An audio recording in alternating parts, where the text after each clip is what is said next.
interpreting the film Eternity from a Buddhist perspective, Part 13. The Trap of Delusion.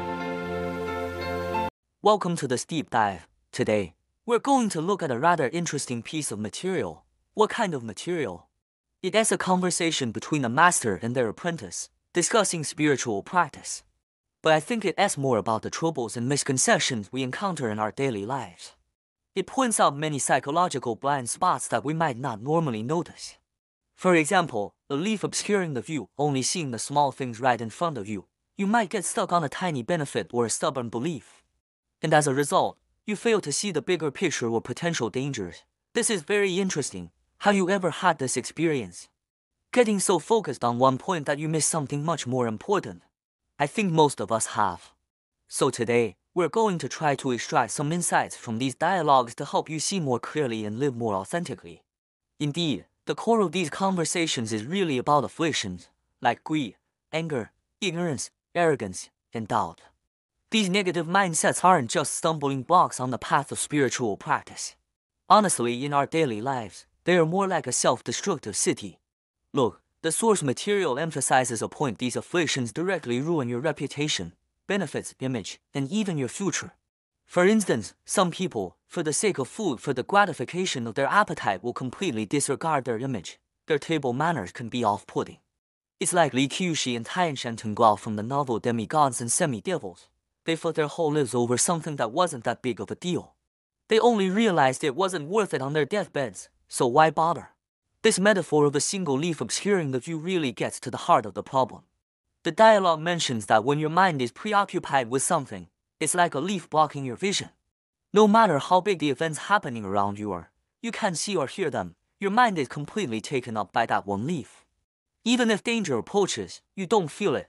Even if a tiger comes, you might not be afraid because your mind isn't even focused on it. But conversely, could this kind of excessive focus also cause people to miss out on opportunity or warnings?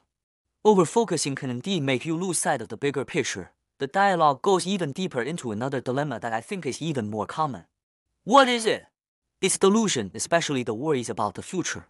Do you often do this? Before anything has even really started, your mind is already putting on a whole little play. This seems to happen a lot. You just worry and worry endlessly. But why is this kind of endless worry not just useless but even harmful?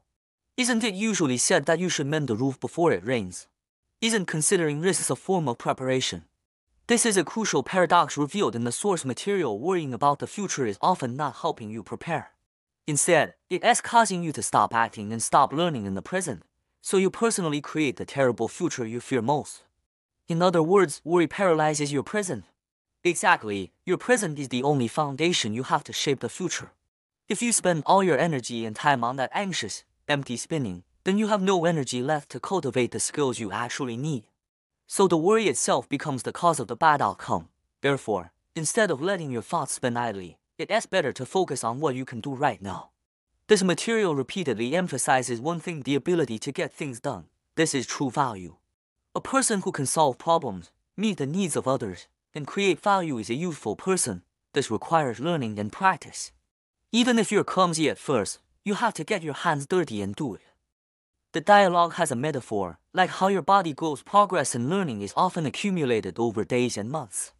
You don't necessarily feel it every minute, but it is happening. Sometimes you only notice the progress when you look back.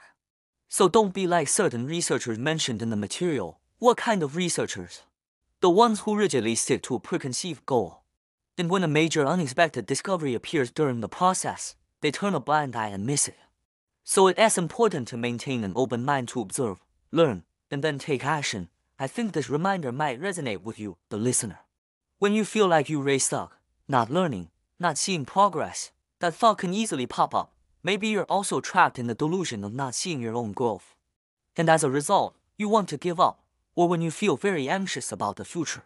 Have you realized that this anxiety itself might be eroding the only capital you have to build your ideal future? The greatest harm of this delusional worry is that it strips you of your ability to act, leaving you trapped in place, unable to move. It's just like the situation described in the source material. Some people only daydream but do nothing and learn nothing. And in the end, they even have trouble with basic survival. To summarize, the biggest revelation this material gives us is: Perhaps that many of our troubles and worries are essentially a kind of delusion, a self-destructive trap that we set for ourselves. They make us become like the person who only sees small immediate gains, or the person who is so anxious that they lose their ability to act. We just get stuck. So where is the real way out? It lies in right view and action. Right view means you must be able to see clearly that these afflictions and worries are illusory. Then you have to recognize the actual value of taking action and putting your feet on the ground. You have to transform this clear perception into real action. Stop those meaningless worries and focus your energy on the present. Cultivate real, practical abilities, the ability to get things done instead of nurturing the habit of worrying. Finally, I want to leave you with a question to think about deeply. Do the worries in your mind truly have foresight? Can they really help you seek good fortune and avoid disaster? Not necessarily. Your negative script is because you're afraid of failing. So you don't dare to try, you're unwilling to learn, then you refuse to accumulate experience. In the end, this is precisely what leads to the very outcome you were most worried about in the first place. Because of fear, you cause it to happen. So next time that worrying thought pops up, can you try to stop and ask yourself, to improve the situation right now, what specific things can I do? Instead of letting your thoughts just spin in place, idly consuming your precious